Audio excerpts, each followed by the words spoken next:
finalzinho. Eu já vou entrar na oração na sequência.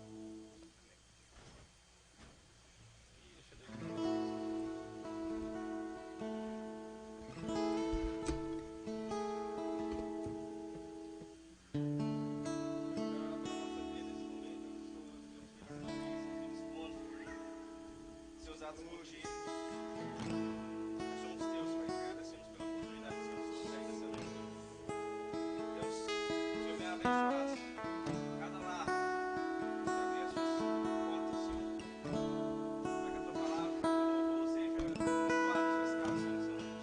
Abençoa cada família, cada um, Senhor, os familiares, os seus necessitados. Em nome de Jesus, nós precisamos de ti, Senhor.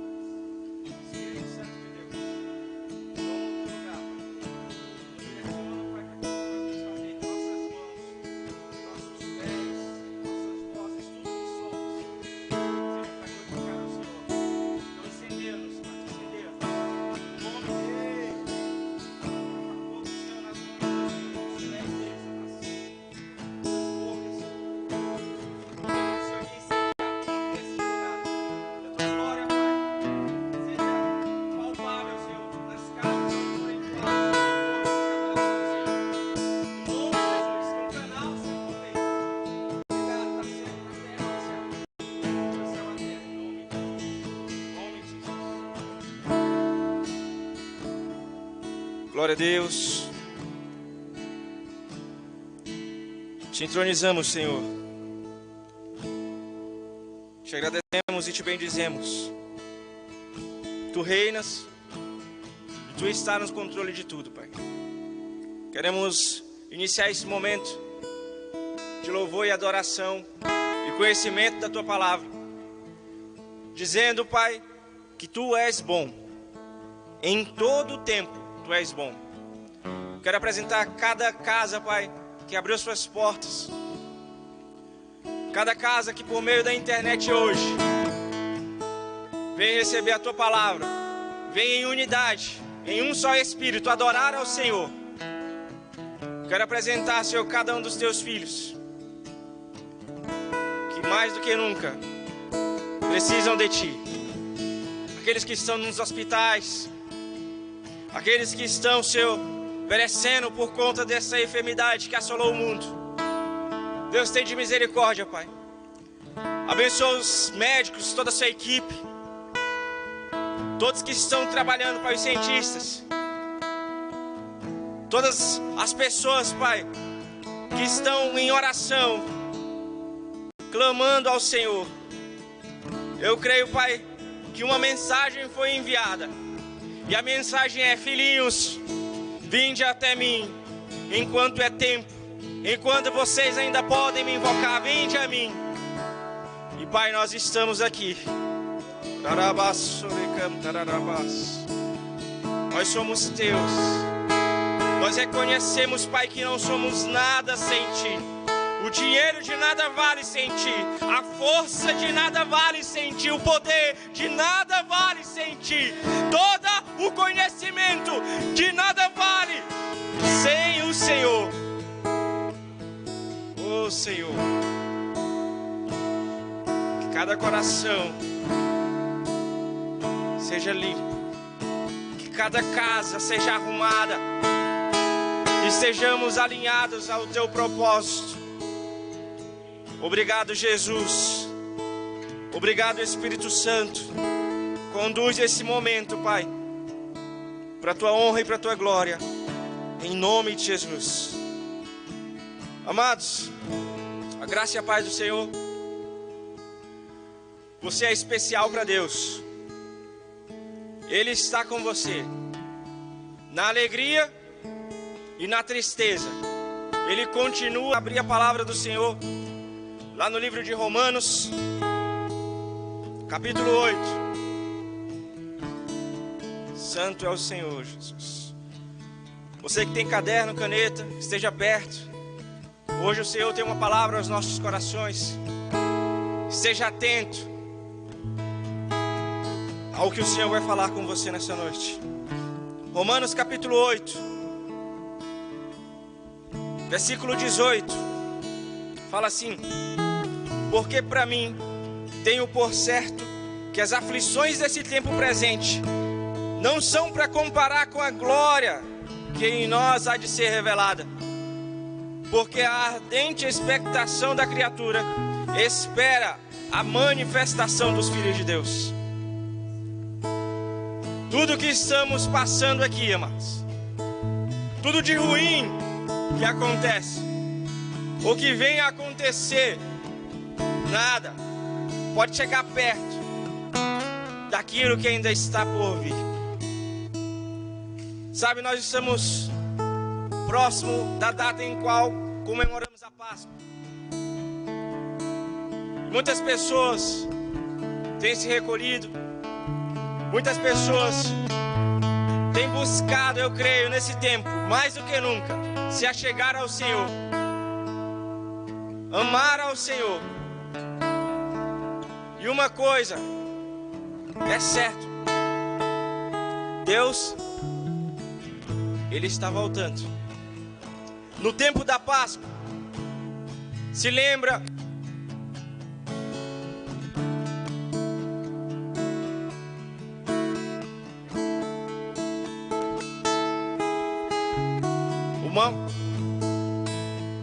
o anjo da morte, ele passaria e ele levaria todos os primogênitos, mas a casa ao qual estivesse marcada com o sangue do Cordeiro, essa seria livrada, essa teria a mão de misericórdia estendida, e os filhos não seriam mortos. O Cordeiro, ele se entregou. Jesus, ele se entregou para que hoje eu e você tenhamos vida. E eu quero que você preste atenção nesse vídeo que nós passaremos aqui, em nome de Jesus. E eu creio que o Senhor, Ele vai falar com você. Esteja atento. Amém? Em nome de Jesus. Louvado e exaltado seja o Senhor. No tempo onde a palavra mais usada é vírus,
pode morar aqui. Nos olhos eu não imaginava que era lindo assim, que era lindo assim. Meu noivo espera e eu abro a minha casa. Pode morar aqui. Tem fogo nos olhos, eu não imaginava.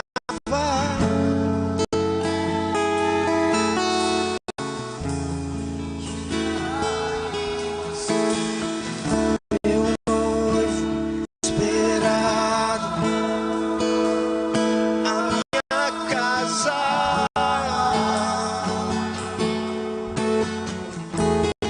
Pode morar aqui. Tem fogo nos olhos, eu não imaginava que era lindo assim, que era lindo assim. Meu noivo esperado, eu abro a minha casa.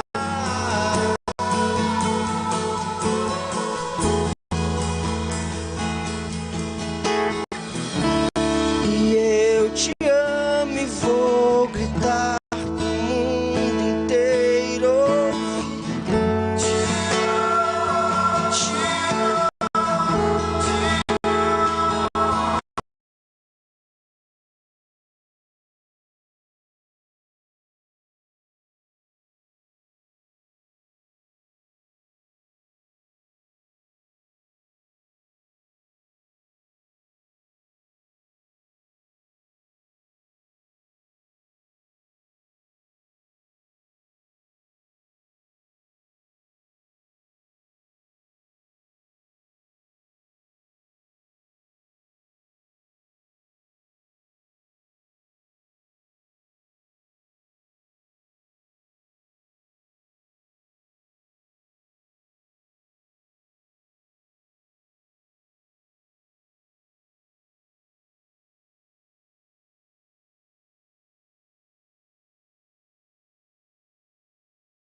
Teu nome é como mel que escorre dos meus lábios, refrigera a minha alma. Tua palavra é a lâmpada para os meus pés. E eu te amo, teu nome é como mel que escorre dos meus lábios,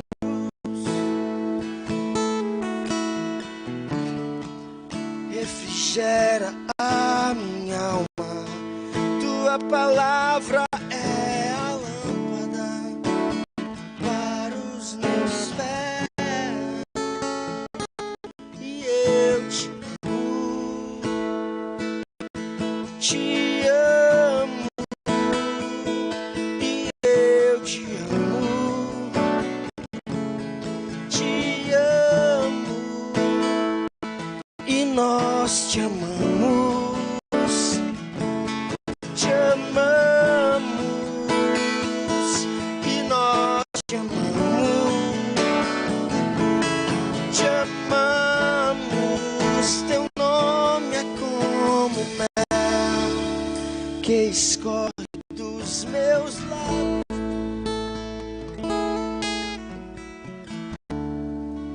refrigera a minha alma.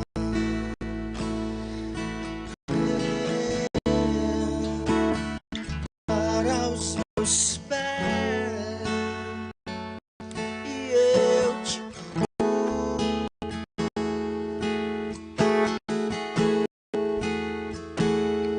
E eu te amo. Te amo. E eu te amo. Te amo. Declare isso. E eu te amo. Te amo. E nós te amamos. Te amamos. E eu te amo.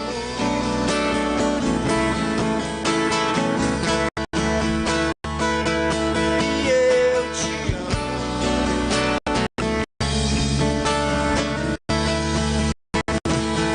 E eu te amo.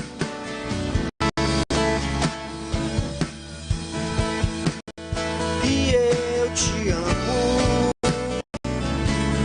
Te amo. Declare.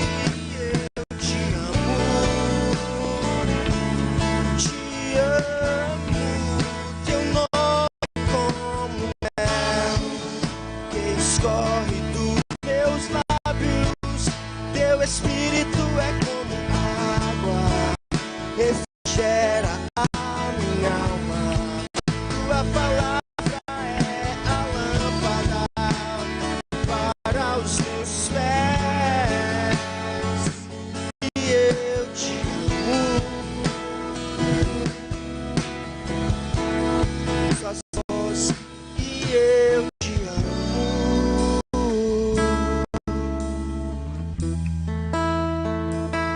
E eu te amo. Te amo. E eu te amo. Te amo. Que nesse momento você aí na sua casa começasse a declarar palavras de amor a Ele. Diga pra Ele que você o ama, que Ele é o seu amado, que Ele é o seu pai, o seu paizinho, que Ele é o seu papai. Te amo, nós te amamos. Te amamos e nós te amamos. Te amamos e nós te amamos. Te amamos. Teu nome é como mel que escorre dos meus lábios.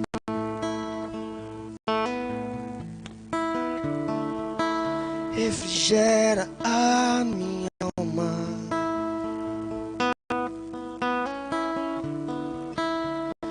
Para os meus pés. E eu te amo. Teu nome é como mel que escorre dos meus lábios.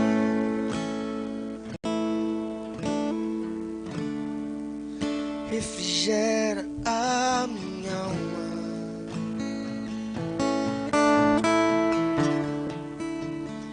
Para os meus pés.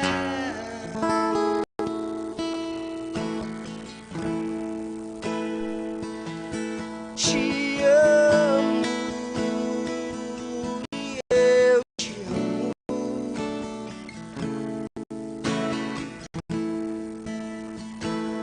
E eu te amo, amado da minha alma. E eu te amo.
Ela é muito forte.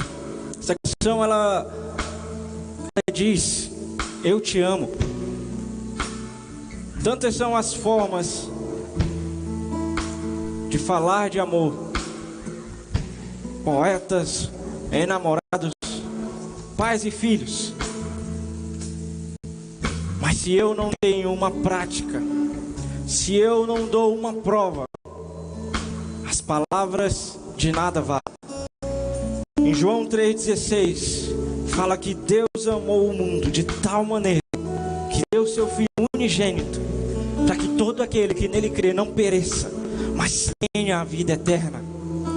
A palavra, ela saiu para a realidade. O amor, ele saiu para a realidade. Ele se tornou algo real, concreto, que você pode palpar. Deus na cruz, em Jesus, deu uma resposta. E ele disse: eu te amo. E quando uma canção como essa, de todo o nosso coração, é ministrada, a resposta que você dá ao Pai, além das palavras, é uma vida entregue, dedicada, direcionada exclusivamente a Ele, o único, suficiente e eterno Salvador. Amém? Glória a Deus.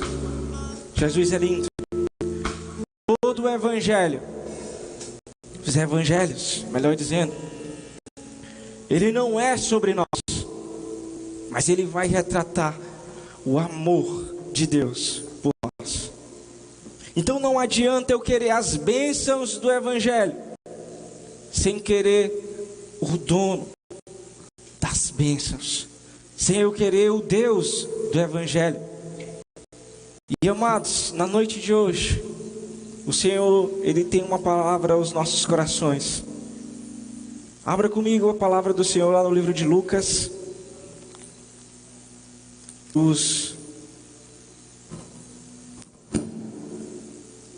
Lucas capítulo 15, amém? Já fomos muito ministrados no começo dessa semana com essa palavra. Deus falou fortemente. E essa é uma palavra que o Senhor já vem falando comigo há muito tempo. E eu creio que domingo foi uma confirmação daquilo que era para nós nos alinharmos nesse tempo. Ano de 2020, o Senhor nos deu um direcionamento relacionado a fundamento, relacionado a alinhamento. Tudo isso para o crescimento. E eu sei que o Senhor, em tudo isso que está acontecendo, doeu.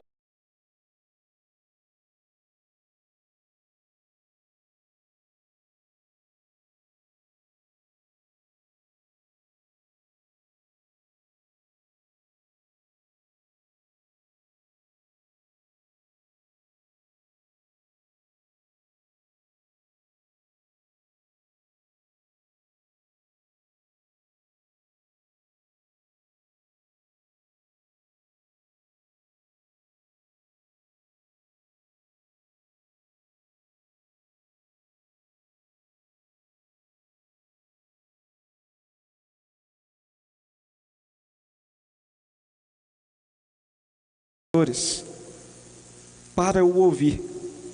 E os fariseus e os escribas murmuravam dizendo: este recebe pecadores e come com eles. E ele lhes propôs esta parábola dizendo, vamos ler por enquanto até aqui, amém? Senhor Jesus, aqui está a tua palavra. Nos colocamos, Senhor, em tuas mãos. Que o Senhor possa falar conosco, Senhor, na tua simplicidade. Fala conosco aquilo que nós precisamos para esse tempo. Abençoa cada um dos teus filhos que estão, em nome de Jesus, em suas casas agora, reunidos, atentos à tua palavra. Abençoa, Deus, em nome de Jesus, aqueles que por algum motivo não podem estar nos acompanhando, Senhor, online. Mas eu creio que nós estamos unidos em um só Espírito, Senhor. Abençoa, Deus, em nome de Jesus, toda essa equipe técnica, Pai, que está proporcionando esse culto transmitido de forma online. Em especial, Senhor, teu filho, abençoe sua família, em nome de Jesus. Glória a Deus. Amados, nós percebemos aqui no livro de Lucas que dois grupos se aproximam para falar com Jesus, se aproximam de Jesus. O primeiro grupo, ele tem uma intenção de ouvir, de aprender. Os outros, eles se aproximam para criticar. Mas eles não vão criticar aqueles com os quais Jesus está. Eles não vão criticar os publicanos ou os pecadores, mas eles vão criticar a Cristo, pois ele está sentado junto com os publicanos e junto com os pecadores, e para comer com eles. Uma atitude como essa, amados, não era simplesmente uma atitude contra uma higiene, porque naquele tempo eles não se preocupavam muito com isso, eles comiam mesmo com a mão. Nós estamos diante de uma situação aqui, de uma parte cerimonial. Os judeus, eles não tinham por prática comum sentar com pecadores e ainda mais comer com eles, estar no mesmo lugar que eles. E ali Jesus estava indo contra isso. Sabe, para eles, aonde um pecador cava é considerado impuro. Aí imagine a mesma comida. Você vê um pai, vamos imaginar essa cena, um pai judeu ensinando ao seu filho, a sua criança: olha, não coma nada impuro. Baseado também no livro lá de Levíticos, capítulo 11, tem lá as comidas impuras que Deus estabeleceu. Então era rito, era uma cerimônia. Os judeus não estarem junto com os pecadores. E aí ele fala assim: menino, além disso, mesmo com uma sombra, passe próximo ou cubra o alimento que você vai comer, jogue fora, porque já foi tornado impuro. Ou seja, o que Jesus estava fazendo era indo contra todo o ensinamento judaico daquele tempo. Então a crítica forte estava sobre aquela atitude, não para os pecadores, porque para eles já estavam sujos, já estavam imundos, mas para Jesus que se sentava com eles. Portanto, Jesus naquela ocasião não tinha que defender os pecadores ou os publicanos. Jesus, ele tinha que defender a si mesmo, porque era ele que estava sendo objeto, era ele que estava sendo acusado naquele momento. E ele se defendeu usando 3 parábolas que nós conhecemos bem, descritas aqui nesse capítulo 15 do livro de Lucas. Então, nesse tempo de isolamento, amados, assim como aqueles primeiros, que nós venhamos a estar diante de Jesus, aprendendo dele, ouvindo ele, conhecendo dele, em nome de Jesus. A maioria das pessoas, se a gente observar aqui no estudo bíblico, nós vamos ter aqui a parábola da ovelha perdida, a parábola da dracma perdida e a parábola do filho pródigo, não é mesmo? Se você observar junto comigo, lá no versículo 4, leia comigo, ó. Que homem dentre vós, tendo 100 ovelhas? Nesse versículo 4 aqui, é claro, eu tenho que partir aqui de um princípio desde o século 7, títulos, eles são utilizados na Bíblia para me ajudar a compreender aquilo que está falando. Mas em algumas situações o título, ele pode me atrapalhar a compreender o sentido real daquela passagem ao qual está sendo mencionada. E aqui nessa primeira parábola não é a ovelha, a parábola da ovelha perdida. No versículo 4 nós vemos que é um homem que tinha 100 ovelhas. E aconteceu que esse homem que tinha 100 ovelhas, perdeu-se uma. E o que ele fez? Ele deixou as 99 no deserto e foi procurar aquela que se perdeu, até que encontrar. Nós vemos nessa primeira parte do livro de Lucas, nessa parábola, o compromisso. O bom pastor que tem compromisso com as suas ovelhas. Então aqui nós vemos um bom pastor, seria a parábola do bom pastor que tinha 100 ovelhas. Lá no versículo 8, se a gente for observar uma coisa interessante, qual a mulher que tendo 10 dracmas, aqui não é uma parábola da dracma perdida, é uma mulher que tinha 10 dracmas. Quando eu percebo por esse ângulo, eu não estou falando sobre forma de interpretar. Nós sabemos que a Bíblia, ela se renova. A cada momento eu posso ler uma passagem e o Senhor me direcionar. Existem várias formas, estudando de forma teológica, de interpretar a Bíblia. Mas aqui fala de uma mulher que tinha 10 dracmas e perdeu uma. Essas dracmas, elas tinham um valor considerável. E aqui nós percebemos essa mulher, ela sabe do valor de cada dracma. Por isso ela tomou toda a casa até encontrar essa que tinha se perdido. E lá no versículo 11, veja só. E disse: um certo homem tinha 2 filhos. Nós costumamos falar sobre a parábola do filho pródigo. O que é o pródigo? O pródigo, falando no termo da palavra, significa aquele que gasta a forma como quer tudo que tem. É aquele que gasta displicentemente tudo que tem. Então aqui existe sim um filho pródigo que gastou tudo que tinha, mas não necessariamente é a parábola do filho pródigo. Porque aqui no começo, o verso 11, dizendo que um certo homem tinha 2 filhos. E é importante se atentar a esse detalhe. Tanto o pastor que estava conhecendo as ovelhas, quanto a mulher, quanto esse pai que tinha 2 filhos, eles representam uma pessoa. Eles representam Jesus. Jesus, que é o bom pastor, que procura a ovelha que se perdeu. Jesus, a mulher, que tendo perdido uma, arruma tudo, arruma toda a casa. Então, de arrumar, se meteu.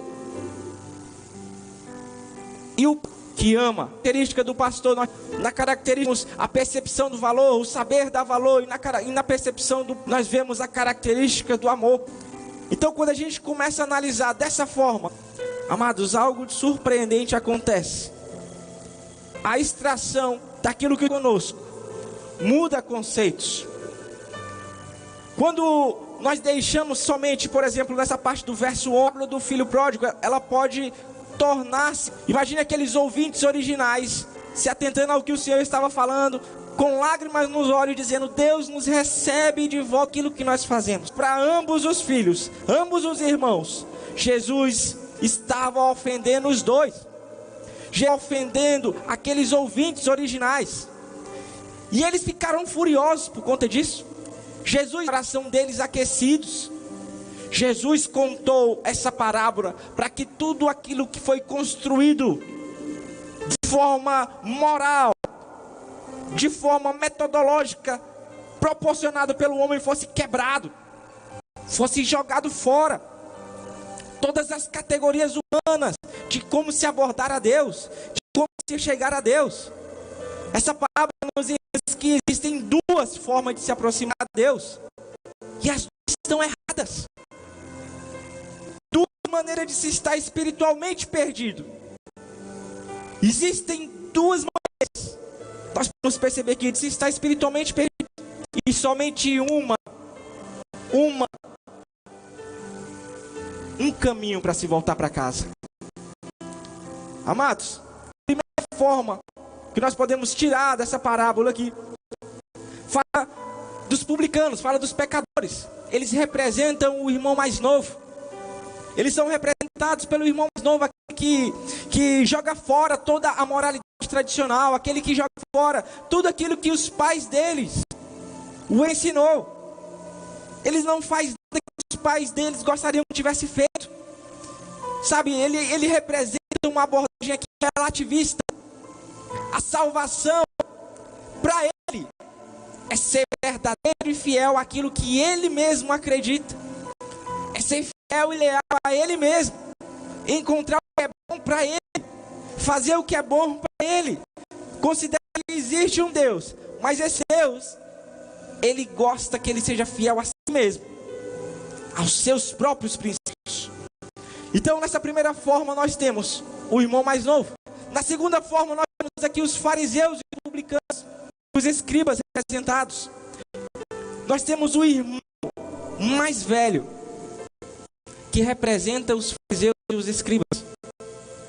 Sabe, eles ficam em casa, eles eram religiosos, eles eram tradicionais, morais, eles acreditam que vão encontrar a Deus, obedecendo a Deus. Até a última vírgula da lei, eles vão procurar obedecer a Deus. Eles podem até falhar, mas se arrependerem muito, eles vão ter uma nova chance. E obedecendo a Deus, eles vão encontrá-lo. Em todos os ensinos de Jesus, em todos, nós vamos encontrar esses dois personagens. Eles sempre estarão representados, os fariseus e os publicanos.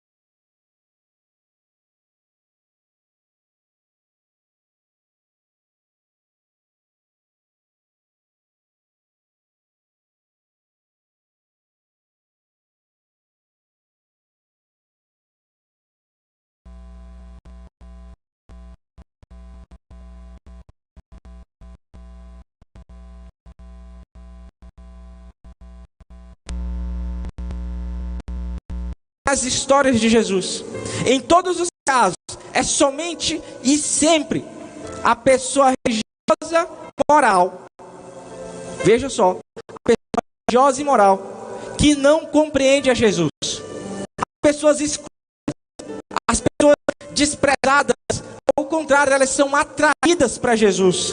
As pessoas que estão do lado de dentro são respeitáveis, elas se ofendem com Jesus. Veja como é contraditório isso. Isso acontece o tempo inteiro. Não é somente daquele tempo, isso acontece no dia de hoje. A partir desse entendimento, dá para perceber o porquê os líderes religiosos estarem pouco à vontade com aquilo que Jesus está fazendo. Então eu te pergunto, como é que anda o seu ministério? Como é que anda a sua célula?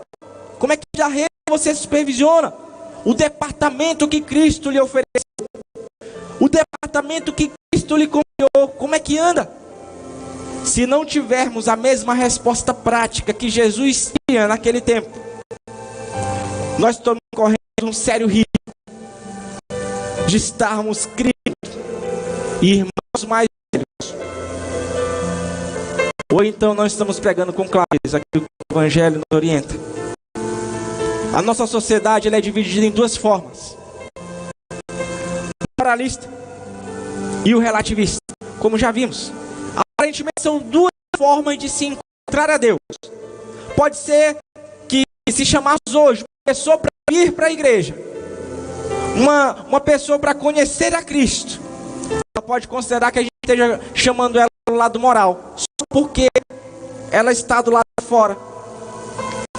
Ela pode considerar que nós estamos trabalhando com a abordagem moral. No moral, as pessoas boas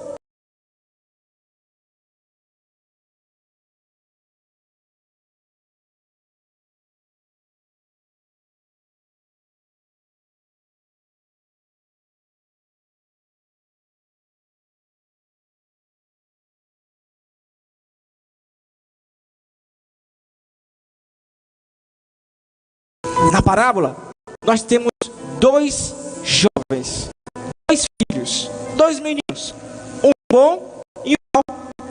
Jesus diz que ambos estão perdidos. Não é somente um, mas ambos estão perdidos, pois estão alienados do seu pai. Um não quer entrar para a festa. Quando o jovem chega para o pai e ele fala assim: meu pai, eu quero tudo que é meu. Ele pega tudo que tem, o pai lhe entrega e ele vai gastar como quer. A ponto que chega um tempo em que o local onde ele estava, a cidade veio uma fome muito grande sobre a cidade, a ponto dele perder tudo. E ele teve que procurar um emprego. O emprego que ele buscou, o emprego que ele encontrou, era para cuidar de porcos. Vejam, para os judeus, comer carne de porco, isso é inadmissível. E ainda mais trabalhar para cuidar de porcos. E pior que isso, aquele filho mais novo, depois de perder tudo, ainda sentiu vontade, por tamanha fome e situação que ele estava, de comer a comida daqueles porcos. Então a situação daquele jovem estava perdida. Assim como também Jesus aponta que o mais velho estava perdido. O bom não está perdido apesar do seu comportamento, mas por causa do seu comportamento. Vejam, ele ficou em casa com seu pai, mas não sabia de tudo que tinha direito. Ele estava perdido dentro de casa. Por que ele não entrou na festa? Lá no verso 29, vai falar que eu sempre obedeci e nunca fiz nada de errado. No final, ele está perdido não apesar de sua bondade, mas só por causa da sua bondade. Então existem duas formas de se achegar a Deus, que nós podemos observar. E ambos estão errando em algo. No Evangelho diz que os humildes estão dentro e os exaltados estão fora. Diz ainda que aqueles que acham que são bons, vejam, acham que são bons, estão fora, porque está havendo uma exaltação. Mas os que sabem que não são bons, eles estão dentro, porque está havendo uma humilhação. Para esclarecer, o Evangelho não é um ponto médio entre essas duas situações. Ele é completamente diferente. Daí dá para perceber o quanto os ouvintes originais, quem estava ouvindo essas parábolas, eles ficaram perplexos, eles ficaram confundidos, eles ficaram furiosos. Dessa forma, duas formas existem para se estar perdido. Não somente um. Como analisar isso? A profunda compreensão do que é o pecado. Algumas pessoas acham que pecar é somente quebrar a lei, e isso está certo. Se eu quebro a lei, eu estou pecando. Mas nós podemos nos aprofundar no entendimento. Eu creio que nos aprofundando nesse entendimento, o pecado, ele vai ser de forma mais prática e fácil evitado de nossas vidas. Vai além de somente quebrar as leis, mas tentar ser dono da sua própria salvação, ser o seu próprio Senhor, ao invés de deixar Deus fazer isso. Quando eu peco, estou quebrando a lei. Mas quando eu tento ser Senhor da minha vida, Salvador da minha vida, eu consigo perceber que o pecado aqui é mais profundo. Tanto o irmão mais novo quanto o mais velho, eles queriam controlar a riqueza do pai, não é mesmo? Tanto o mais novo quanto o mais velho. O mais novo pegou tudo, foi embora. Ele queria a riqueza, mas não queria o pai. O mais velho estava ali, tinha toda a riqueza, e ele também queria controlar. Vejam que quando aconteceu a cena, ele disse: você nunca gastou, você nunca me deu uma oportunidade para me festejar um cabrito, para me festejar com os meus amigos. Ou seja, ele também queria controlar, não fazia.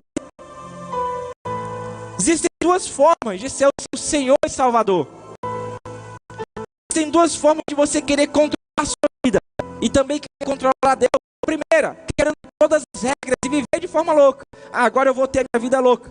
A segunda é guardar as leis, conforme estamos vendo aqui, e ser muito bonzinho. Duas formas de ser o Senhor e Salvador da sua vida. Tim Keller, ele cita uma história do Flannery O'Connor. Ele vai dizer que uma pessoa convicta, de maneira a falar, a acreditar que evita o pecado por meio de Jesus, ele vai falar assim: se eu puder ser tão bom que Deus ficará me devendo as respostas das orações. Veja que pensamento mais contrário. Eu estou sendo bom para receber alguma coisa em troca, então eu vou ser bom, tão bom, a ponto de Deus não recusar sequer a minha oração. Esse pensamento, esse modo de ser está totalmente deturpado. Se eu for tão bom, Deus, ele vai ser obrigado a me dar uma vida boa. Veja como isso foge daquilo que é o que o Senhor quer para nós. Se eu for tão bom, Deus, ele vai me levar para o céu. Amados, a salvação não vem por conta do mérito. A salvação é mediante a fé em Jesus Cristo, é graça estabelecida. A graça, ela vai fazer o seguinte, ela vai dizer assim: a graça me salvou, por isso eu obedeço a Deus. A religião, ela vai fazer assim: eu obedeço a Deus, por isso serei salvo. Veja como há uma diferença muito grande em relação a isso. Na primeira, eu já estou salvo por causa da graça. E por causa desse ato, o meu coração todo se move, todo o meu ser se move para obedecer a Deus, porque tudo que eu precisava ele já fez por mim. Já na religião não, ela vai me cobrar que eu faça mais coisas e mais coisas, e que procure ser bom, e muitas vezes sendo bom eu estarei sendo mal, assim como esse irmão mais velho. Vocês conseguem compreender? Assim, Jesus pode ser o meu ajudador, ele pode ser o meu exemplo, ele pode ser meu galardoador, ele pode ser qualquer outra coisa, menos o meu salvador, porque a salvação é por minha conta. Sou eu que estou fazendo as coisas boas, sou eu que estou tendo mérito para isso. É totalmente contrário à graça. A graça, por meio da fé passiva, mas você não precisa fazer nada, é somente crer em Jesus. Não é por mérito, não é por boas obras, não é por boas ações. A graça está derramada sobre nós. Glória a Deus. Aleluia. Bebeu minha água aqui, um momento. Aleluia. Então existem, aleluia, duas maneiras de ser o seu próprio Senhor e Salvador e ter controle da sua vida. A primeira, jogar fora todas as regras de Deus. E a segunda, que nós podemos perceber aqui, guardar todas as regras de Deus, assim como o irmão mais novo estava fazendo, o irmão mais velho estava fazendo. E ambas as formas, você estará perdido. É claro que se você é salvo pelo Evangelho, pela graça derramada sobre você diante de Cristo, você vai querer obedecer a Deus. Mas a razão é completamente diferente da do irmão mais velho. Vocês estão me entendendo? Todos entendemos o que é estar perdido como o irmão mais novo, amados. Ele foi fazer o que queria. Ele deixou de lado toda a moral. Ele foi fazer o que queria. Agora, ser perdido como o irmão mais velho é um perigo. E eu arrisco dizer pior do que o primeiro. Porque o irmão mais novo sabia que havia se distanciado. Tanto é que lá na frente ele cai em si e retorna. Já o irmão mais velho, ele não sabia que estava distante. O irmão mais velho, ele não sabia que estava afastado. Se eu tento levar uma vida certinha, seguindo a palavra de Deus, obedecendo, acreditando que o Pai vai dar coisas boas para mim, só por tentar ser bom. Eu não preciso nem ser bom, mas eu estou tentando ser bom, né? O meu esforço, ó Deus, eu estou ali, eu vou tentar fazer aqui uma boa coisa, só por tentar ser bom. Se eu estou acreditando que isso, amados, levar uma vida certinha é suficiente, eu posso não saber que estou perdido. Então, não é só vir para a igreja, não é somente ler a Bíblia. Obrigado.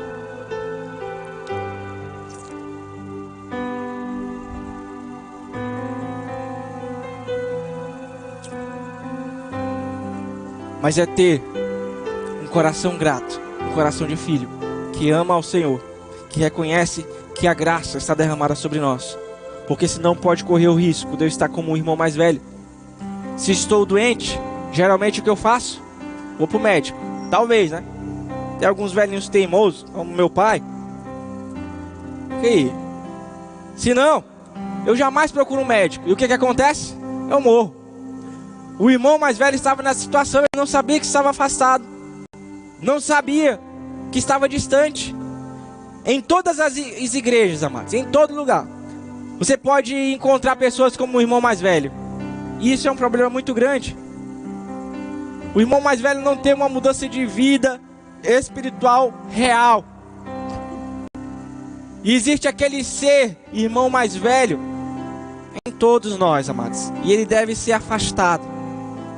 Ele deve ser morto para uma nova vida em Cristo. Se você foi salvo para o cristianismo após ser o irmão mais novo, pode acontecer que em algum momento você venha pecar e cair. Então você levanta. Da mesma forma, você como o irmão mais velho, sendo salvo pelo cristianismo, pode acontecer de pecar novamente e continuar com as velhas práticas. Mas a graça de Deus o alcança e você novamente tem uma nova chance. Assim como também o irmão mais velho, ele estava salvo, seguindo as ordenanças, seguindo todos os preceitos da lei, mas ele estava morto espiritualmente. E tem algumas características para eu perceber que estou morto espiritualmente. Eu queria que você anotasse, para a gente analisar nosso coração, amados, em todo o tempo, para que a gente esteja vigilante e em oração. A primeira característica é estar irado. Lá no verso 28 vai falar assim: mas se indignou e não queria entrar. A ira é uma das características que apontam uma morte espiritual. Ele irou-se pelo pai não fazer o que ele queria, mesmo ele tendo sido bom. Quando Deus não faz o que você quer, preste atenção nisso. Você fica com raiva, você se ira com Deus. Você pode até achar que é um pecador salvo pela graça em sua mente, mas no seu coração, se você ira com Deus por conta de não fazer o que você quer, a graça ainda não penetrou no seu coração. Pode estar na sua mente, mas ainda não penetrou no seu coração por causa da ira. Você acredita que Deus te deve uma vida melhor? Sabe, você pode até estar se matando para cumprir a risca tudo aquilo que o seu pastor, tudo aquilo que o seu líder, tudo aquilo que a palavra de Deus orienta para ser um cristão. Só que em alguma hora, pode ser que nada do que você está fazendo venha refletir para uma situação boa para você, para ter uma boa vida, para ter uma vida melhor. Por que eu estou tendo essa vida se eu estou fazendo tudo aquilo que Deus está me mandando? Por que eu não estou tendo uma boa vida se eu estou fazendo tudo aquilo que Deus, que o meu pastor, que o meu líder está falando? E isso faz com que o meu coração se ire. Amados, se isso que está acontecendo com você acontece, precisa ser lançado fora. São atitudes de irmão mais velho. Você acha que quando as coisas dão errado, por algum problema, você começa a se culpar, começa a ficar com raiva de você mesmo, ira no seu coração. Amados, você fica irado com você mesmo. Se eu vivo uma vida correta e por consequência a minha vida ela tem que estar indo boa, você pode pensar. Só que não. A palavra do Senhor diz: no mundo tereis aflições. No mundo tereis aflições. Ele já sabia, mas na frente vai dizer assim: eu venci o mundo. Ele veio para nos dar a paz que nós precisamos, amém? Se isso está acontecendo, amados, com a sua vida, você esqueceu de uma pessoa chamada Jesus. Ele viveu uma vida mais correta, eu creio, que a sua, mais correta que a minha, e mesmo assim ele sofreu, não é? Mesmo assim ele sofreu, e sofreu até a morte de cruz. Então o que faz de você diferente para querer ter uma vida melhor? O que te faz diferente para ficar se irando com Deus por causa daquilo que acontece ou deixa de acontecer com você? Um tempo atrás, amados, vou falar um testemunho aqui. Eu estava cuidando de um rapaz que estava passando por alguns problemas. dava errado. Tudo para ele fracassava. E ele começava a culpar todo mundo. Ele começava a culpar até mesmo a Deus. Até que um dia a graça o alcançou. Hoje, amados, aquilo que ele vivia se converteu, amados, como um degrau. Tudo aquilo que era de ruim se converteu como um degrau. E hoje o seu coração é grato a Deus, porque ele recebeu a graça. Porque ele percebeu que ele está vivendo aqui somente de passagem. E que não obrigatoriamente, por ser bom, eu tenho que receber uma vida boa. Não obrigatoriamente, por estar cumprindo as ordenanças de Deus, nada de ruim vai me acontecer. Não, eu estou vivendo nesse mundo. Nesse mundo aqui nós vamos passar a mesma aflição. Ele entendeu isso. E eu glorifico a Deus por isso. E hoje é uma bênção, amados. E vai com certeza gerar ainda muito mais frutos para o Senhor. É por isso. Não há nada que Deus não possa exigir de nós, amados. A graça na cruz. Ele pagou seu filho, amados. E não existe outro preço maior. Por conta disso, amados. Nada, amados, que você possa imaginar vai chegar perto daquilo que ele de fato merece. Ele pode nos exigir o que quiser. Ser salvo pela graça não significa que devemos viver a vida como quisermos. Muitas pessoas acham que viver sendo salvo pela graça só faz sentido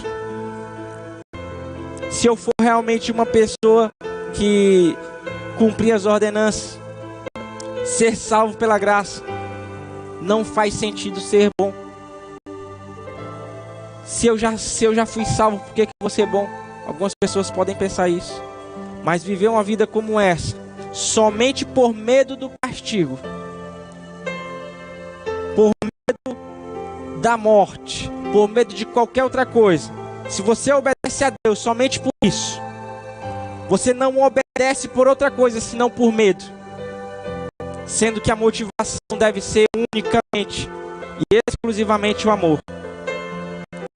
A segunda característica, amados, além da ira, que nós podemos perceber como característica do irmão mais velho, é uma obediência mecânica e sem alegria.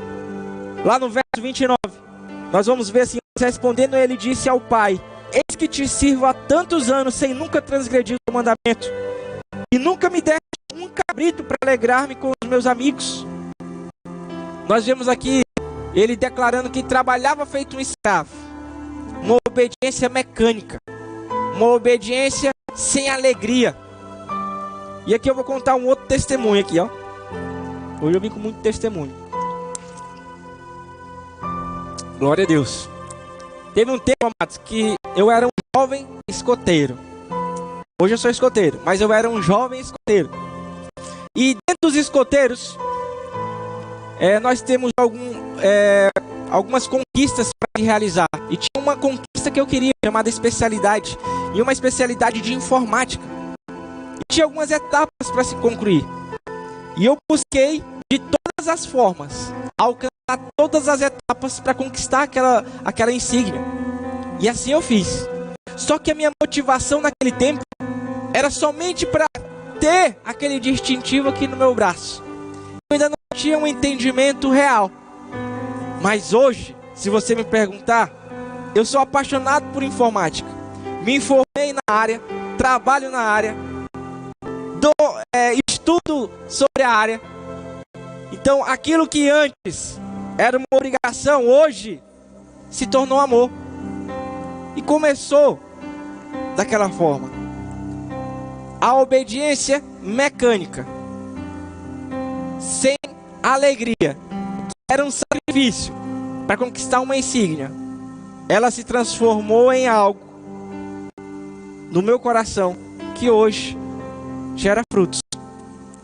O irmão mais velho, ele obedece a Deus para conseguir coisas. Já conseguimos perceber isso. Mas um cristão que ama a Deus e por isso o obedece. O obedecer ele é consequência do amor. Às vezes, né, você, na condição de líder, quer que alguém te obedeça. Você, na condição de pai, quer que alguém te obedeça. Só que o amor não foi plantado. E é preciso ser trabalhado isso. Um cristão ama a Deus e por isso o obedece. Um cristão ama a Deus, chega perto dele, aprende com ele, cresce com ele. Isso tudo é consequência. Uma marca da obediência mecânica é uma vida de oração mecânica. Eu peço as coisas, eu gasto tempo pedindo coisas. Geralmente, oro quando essas coisas não vêm. Por exemplo, nesse tempo aí de coronavírus, muitos irmãos mais velhos com essas características apareceram. Ah não, agora eu estou precisando me livrar disso, vou começar a orar. Não quero que venha, vou começar a orar. Só pede, só pede, só pede. E onde está o se doar? Aonde está o amar? A marca de um pecador salvo pela graça é a da adoração. Amados, você ora por causa de quem ele é.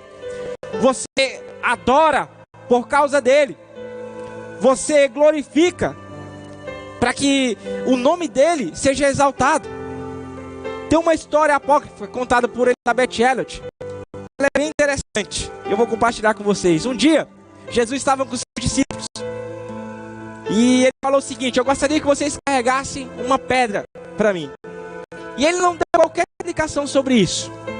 Então os discípulos, eles procuraram ali as pedras para carregar consigo, né? Pegaram lá as pedras. Pedro, prático, né?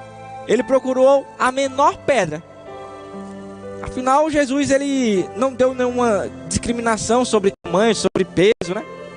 Sobre uma característica real. Então Pedro pegou uma pedra pequena e colocou no bolso. Assim que todos pegaram, escolheram a sua pedra, Jesus falou assim: siga-me.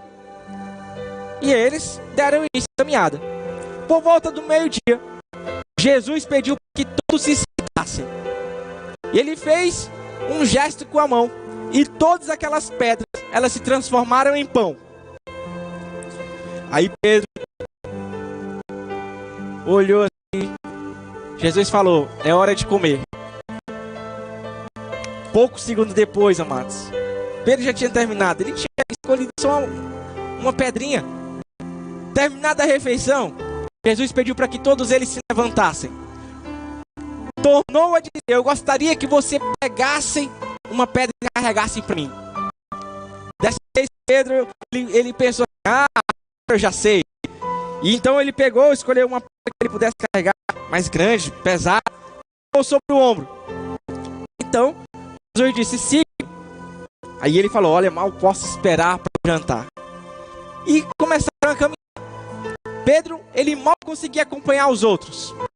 Por volta do horário do jantar, Jesus se escondeu para a margem de um rio e disse: eu quero agora que vocês lancem essas pedras na água. E assim eles fizeram. Depois ele acrescentou: sigam-me. E ele começou a andar. Pedro e os outros ficaram olhando meio aberteados assim, né? Poxa, como assim? E aí Jesus, ele inspirou e ele falou: olha, vocês não lembram que eu pedi que fizessem? Por que vocês carregaram as pedras? Eu pedi que vocês carregassem para mim. Uma obediência, amados, sem alegria, ela só vai enxergar os seus próprios interesses. Uma obediência sem alegria, ela só vai pensar naquilo que pode ganhar lá na frente. O irmão mais velho, ele estava sendo obediente, estando olhando também para a riqueza do pai. Não foi somente o irmão mais novo que olhou para a riqueza do pai, mas o irmão mais velho. O irmão mais velho, e é o nosso tópico, lá no verso 30, ele vai falar o seguinte: vindo, porém, este filho que desperdiçou a tua fazenda com as meretrizes, mataste-lhe o bezerro cevado. O irmão mais velho desdenha do irmão mais novo. O irmão mais velho, eles são péssimos evangelistas. Eles são péssimos para ganhar aquelas pessoas que se afastaram da palavra do Senhor, que tem uma vida desregrada, que tem uma vida louca, conforme assim, né, a gente pode dizer. Se você acha que é salvo pela graça, mas é um péssimo evangelista, significa que o evangelho da graça ainda não penetrou no seu coração. 3 razões, amados, nós podemos verificar aqui e analisar para transformar você e eu em um bom evangelista. 3 razões. Primeiro, a humildade. Olhar para a pessoa de cima para baixo não representa humildade. Sei que existem pessoas que são do tipo irmão mais velho. Sei que existem pessoas que também são do tipo irmão mais novo. Mas isso não quer dizer que eu possa ser melhor que eles. A característica de humildade é uma das marcas daquilo que o evangelho, que a graça transformou meu coração. Isso é humildade. Sabe aquelas situações onde você vê alguém errando e você diz: olha, eu sei que você está errado. E você fica alegre em compartilhar isso. Isso é o evangelismo do irmão mais velho. O evangelho te leva a olhar para aquelas pessoas com respeito, mano. Diferente do irmão mais velho. Preciso de humildade. A segunda característica, uma esperança para as pessoas que não são cristãs. Quantas vezes, amados, eu mesmo já falei dessa pessoa aqui, misericórdia. Essa pessoa não tem mais jeito, não. Não tem mais jeito. Se você já olhou para uma pessoa que falou isso, não tem mais jeito. Ali, ó, o pastor Ezra e o Bruno não tem mais jeito, não. Só Jesus na causa. Se você falou isso, amados, misericórdia. O evangelho da graça ainda não penetrou no seu coração. Porque há esperança ainda mais para aqueles que se perderam. O bom pastor está à procura dessas ovelhas. Então, se eu estou falando isso, significa que eu ainda não estou com o meu coração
mais melhor evangelista você está. Glória a Deus. O quarto e último ponto, amados. O irmão mais velho, ele não consegue perdoar. Lá no versículo 20, nós vamos ver. E levantando-se, foi para o seu pai. Ainda está longe. Viu o seu pai e se moveu de íntima compaixão. E correndo, lançou-lhe o pescoço e o beijou. O pai, amados, perdoou. O pai perdoou aquele filho. que deixou tudo e foi embora, gastou tudo e foi embora, e o considerou como morto, porque eu pedi essa, significa que eu tenho que considerar ele como morto. E o pai, que tudo perdeu, o perdoou. Já o irmão mais velho não. Lá no versículo 28, nós vamos verificar, mas ele se indignou e não queria entrar, e seu pai estava com ele. Você pode perdoar alguém quando você está se achando no nível superior que a outra pessoa, ou quando você fala assim, eu nunca cometeria esse mesmo erro. Tende a ter uma característica de superego elevada, torna-se superior aos outros, e portanto ali vai existir uma barreira, amados, uma barreira contra o perdão. Vai ser difícil você perdoar. Nós vimos até aqui que o irmão mais velho, ele tem algo contra as pessoas, são péssimos em evangelismo, eles olham como superior para os outros, eles não adoram. Nas suas vidas, tudo que eles fazem, toda a sua obediência é mecânico, não há alegria naquilo que eles fazem. Eles estão sempre irritados, porque a vida não está como ele acha que deveria estar. Então existem duas formas de estar perdido. Na primeira, eu consigo perceber que tem dois caminhos para chegar em casa, ou duas maneiras de se encontrar a Deus. Se eu consigo responder isso, amados, está errado, porque somente uma forma temos de se chegar a Deus, e isso é mediante Jesus Cristo. Nós temos acesso a Deus por causa de Cristo, e somente dele precisamos. Para que aconteça isso, o primeiro ponto que precisou foi a ação da graça, a iniciativa de Deus.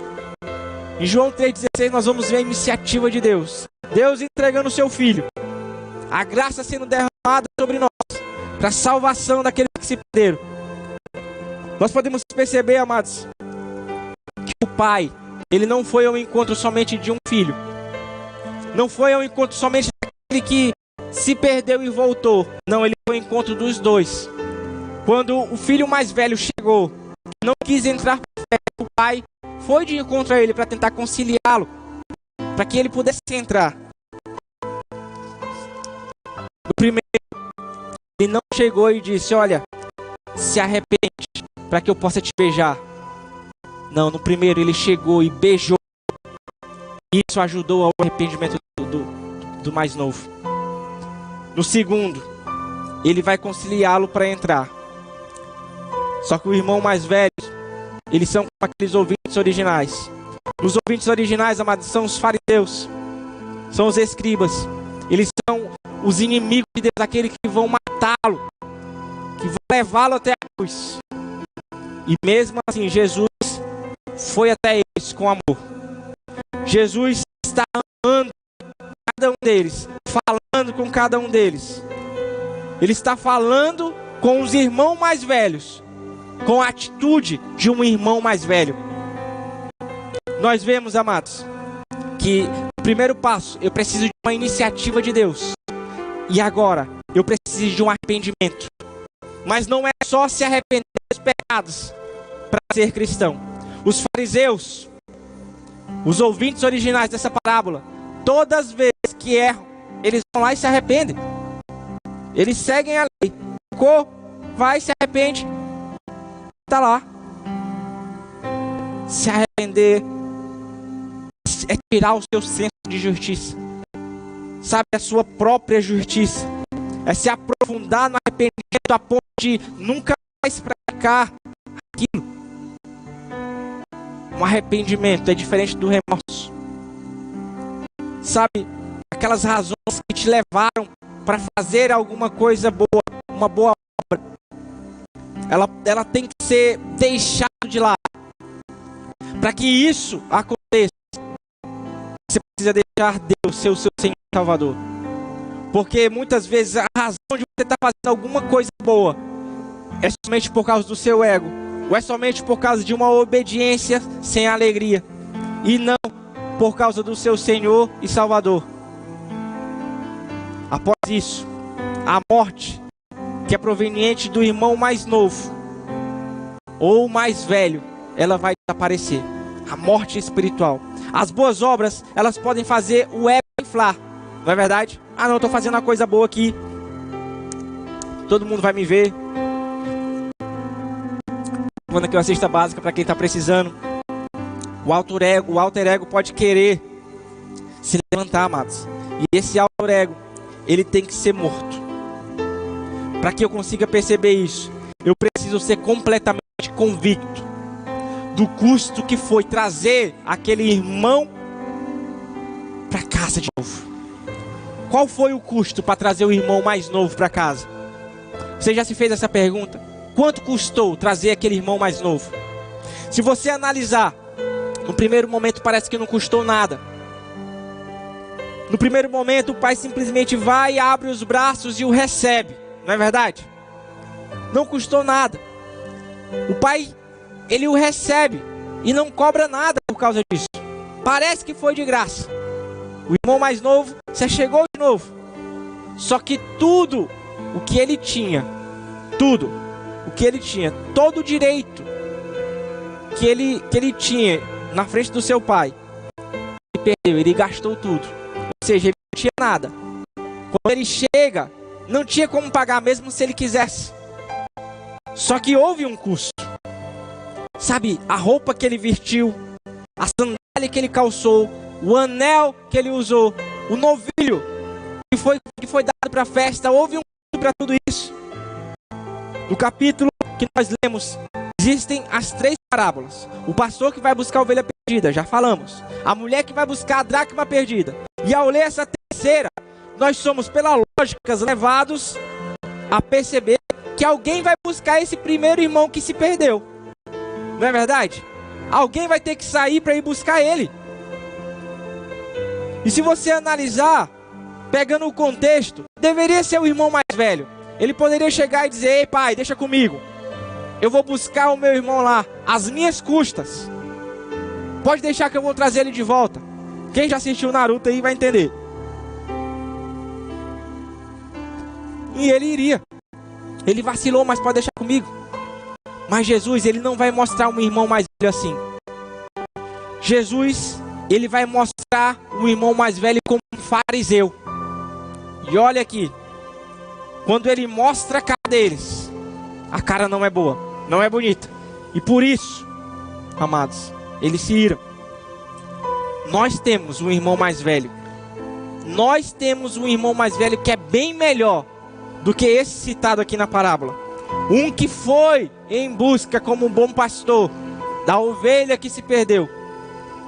O irmão mais velho errado dessa parábola que nós lemos, ele vai apontar para um irmão mais velho melhor. Um irmão mais velho verdadeiro, ao qual devemos recorrer, ao qual veio nos ajudar, melhor dizendo. Qual é o tipo de irmão mais velho que nós precisamos? De um que veio do céu para a terra. De um que nos traga a família às suas próprias custas. O pai, ele diz ao filho mais velho: tudo o que eu tenho é teu. Tudo. Jesus, ele deixou tudo o que tinha no céu. Tudo. Toda a glória. Tudo que tinha. Para vir nos buscar. Para vir nos resgatar. Porque nós conseguimos as vestimentas do pai? Porque Jesus, na cruz, se despiu. Estava nu. Porque nós vamos ao banquete do Pai? Porque Jesus bebeu o cálice da ira de Deus, para que nós pudéssemos beber o cálice da alegria de Deus. Aleluias. Todas as vezes que Jesus ora na Bíblia, amados, você vai ver ele se dirigindo como um filho ao Pai. Mas nós vemos uma vez, lá em Mateus, capítulo 27, 46, ele se dirigindo a Deus: Deus meu, por que me desamparaste? Jesus na cruz, ele se entregou para que nós pudéssemos chamar Deus de Pai. Todo o pecado estava sobre ele. Somente as custas, amados, do irmão mais velho é que nós podíamos ser trazidos de volta para casa. Lá em Hebreus capítulo 2, versículo 11, diz que Deus ele tem alegria, Jesus tem alegria em de nos chamar irmãos. Ele não se envergonha disso. Nós nunca deixaremos de ser irmãos mais velhos em nossos corações, até que a gente seja convicto e mudados pela obra do irmão mais velho e verdadeiro, Jesus. Você crê nisso?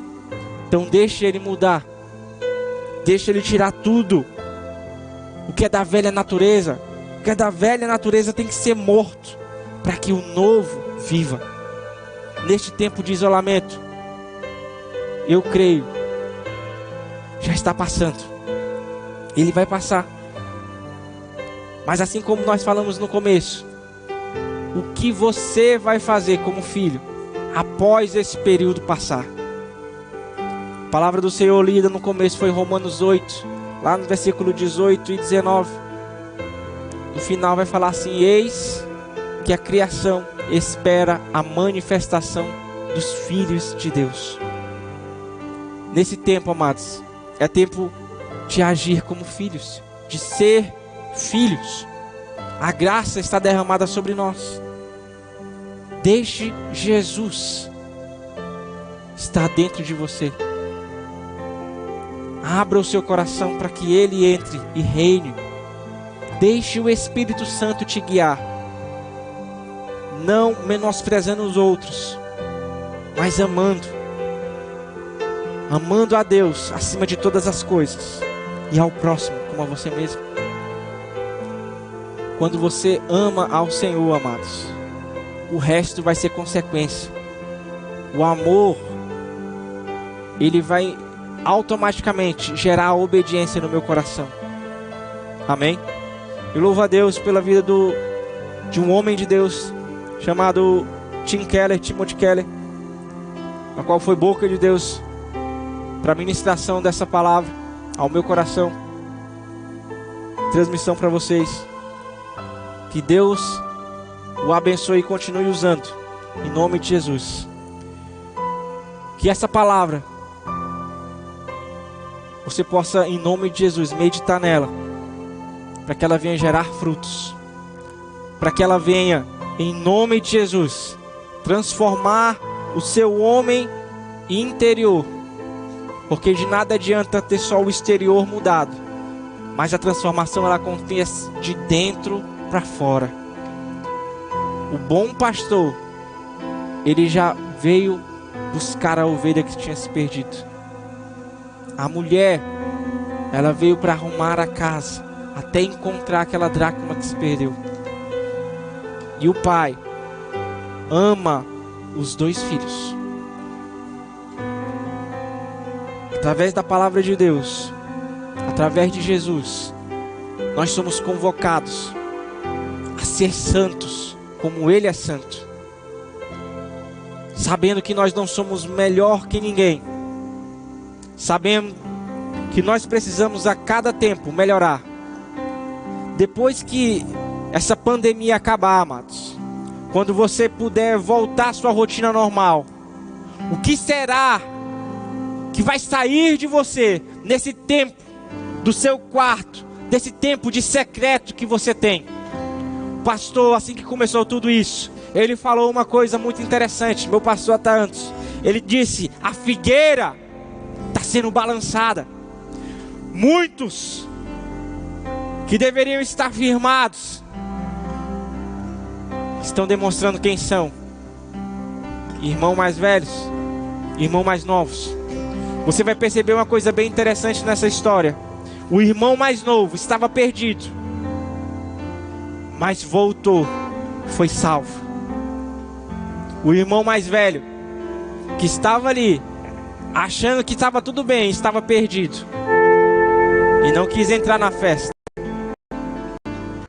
Não no final do que aconteceu com o irmão mais velho. Mas uma mensagem podemos tirar daqui: melhor é estar com o Pai.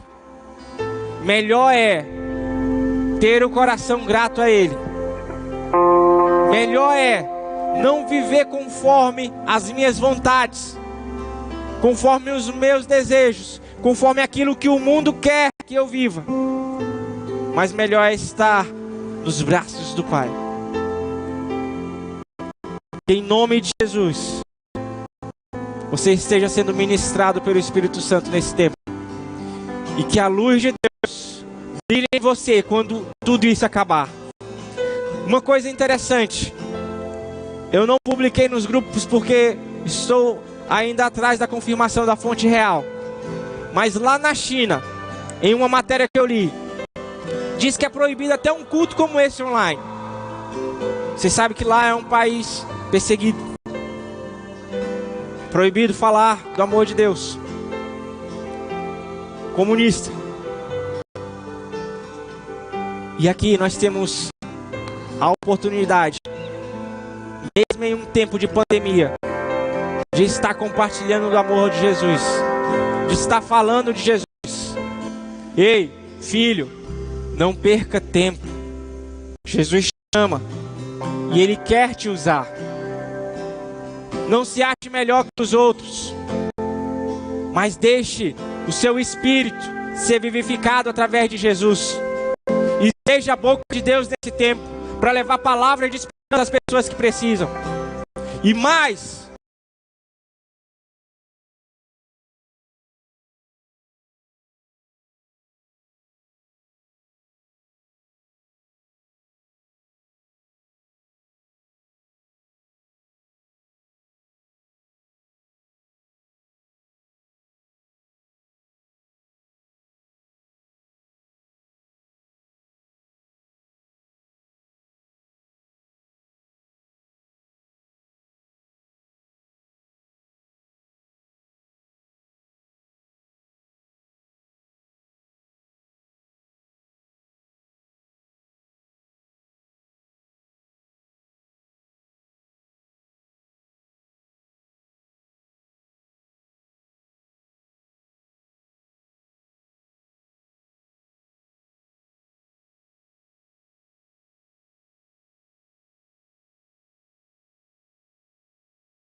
ao Senhor, alegre a Ele. E existem várias formas de você fazer isso. A começar pela oração, a começar pela meditação na palavra, a começar pela consagração, a começar pela uma vida totalmente entregue, sem querer nada em troca, somente Ele, tudo por Ele, por causa dEle, para Ele, em nome de Jesus. Que Deus te abençoe e adore ao Senhor, em nome de Jesus. Nos braços daquele que nunca me deixou.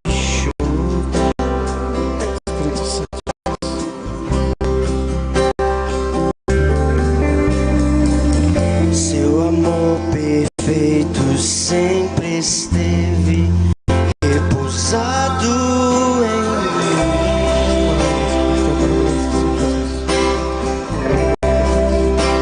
E se eu passar pelo vale,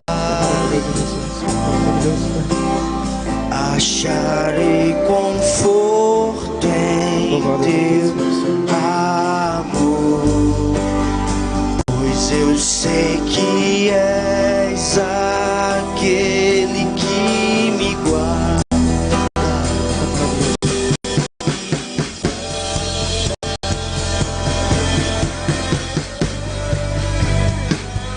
Teus braços é o meu descanso, em teus braços é o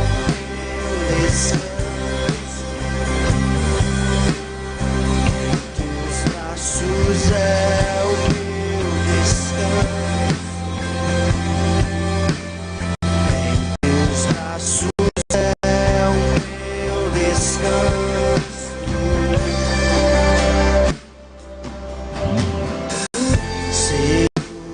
estou nos braços daquele que nunca me deixou. Oh, glória a Deus. Aleluia. Seu amor perfeito sempre esteve repousado em mim.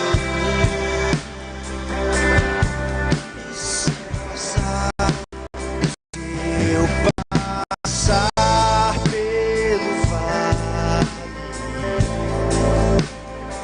acharei conforto em teu amor, pois eu sei que és aquele que me guarda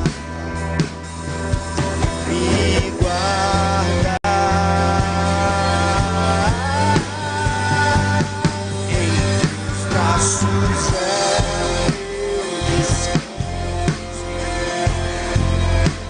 em teus braços é o meu descanso, em teus braços é o meu descanso, só em teus braços, em teus braços, em teus braços é o meu descanso, em teus braços é o meu descanso,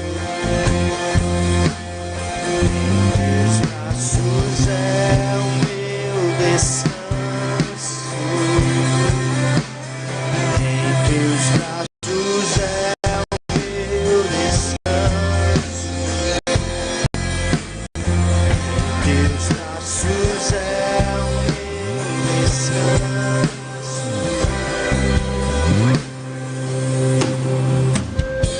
E caio em tua graça, Aleluias. e caio de novo em tuas mãos, Aleluias. e caio em tua graça,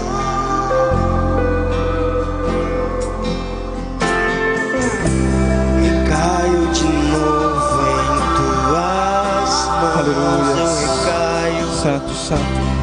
e caio em tua graça, Obrigado, Jesus. me lançarei em ti, e caio de novo em tuas mãos, e caio em tua graça,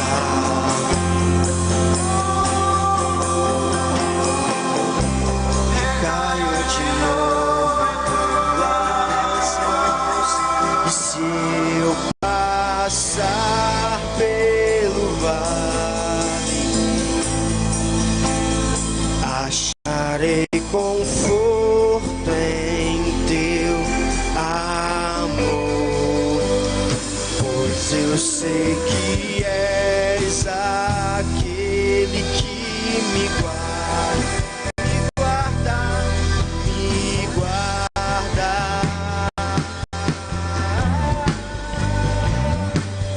Teus braços é o meu descanso,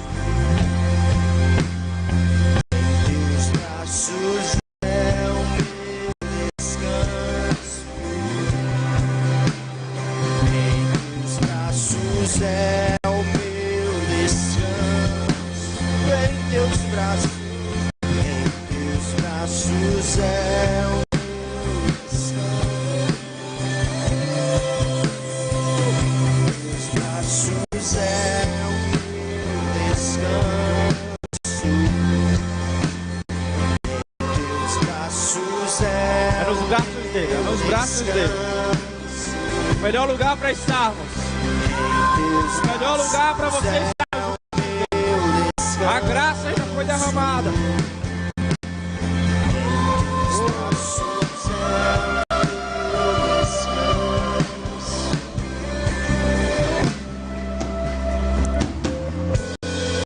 O melhor lugar para se estar é na presença dele.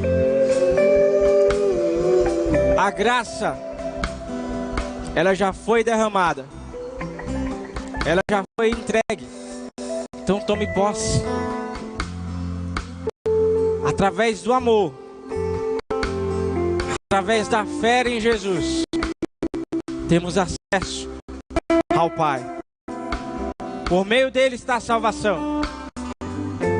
Por meio dele está o que nós precisamos. E por causa disso, eu obedeço. É uma consequência inevitável. O amor, ele me proporciona isso. A obediência aqui vai ser uma consequência do amor a Deus. Então o primeiro passo está no amor. Ame de todo o seu coração. E a consequência é a obediência. Inevitável. Não haja como a religião que obedece para ser salvo. Mas somos salvos e, portanto, obedecemos. Que Deus abençoe a sua casa. Que Deus abençoe a sua família. Que Deus abençoe a sua vida. Em nome de Jesus.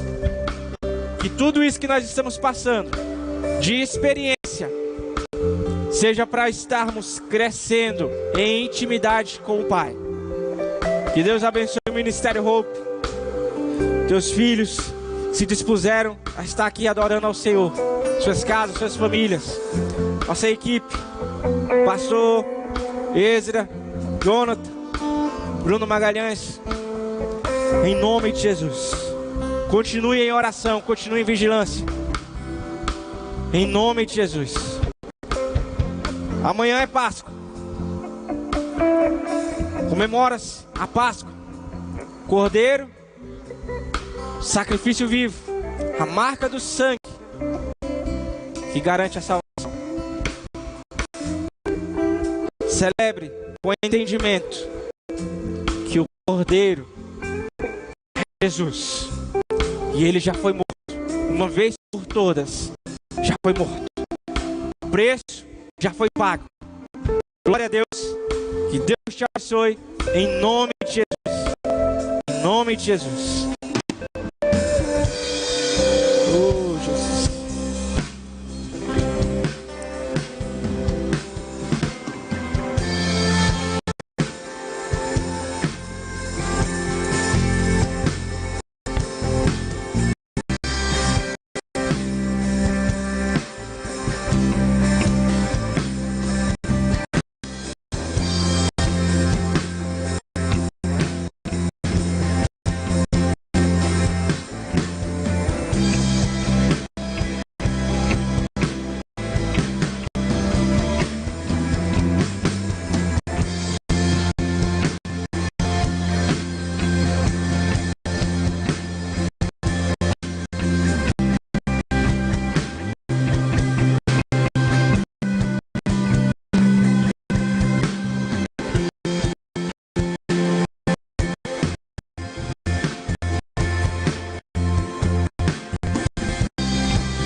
Braços é o meu descanso.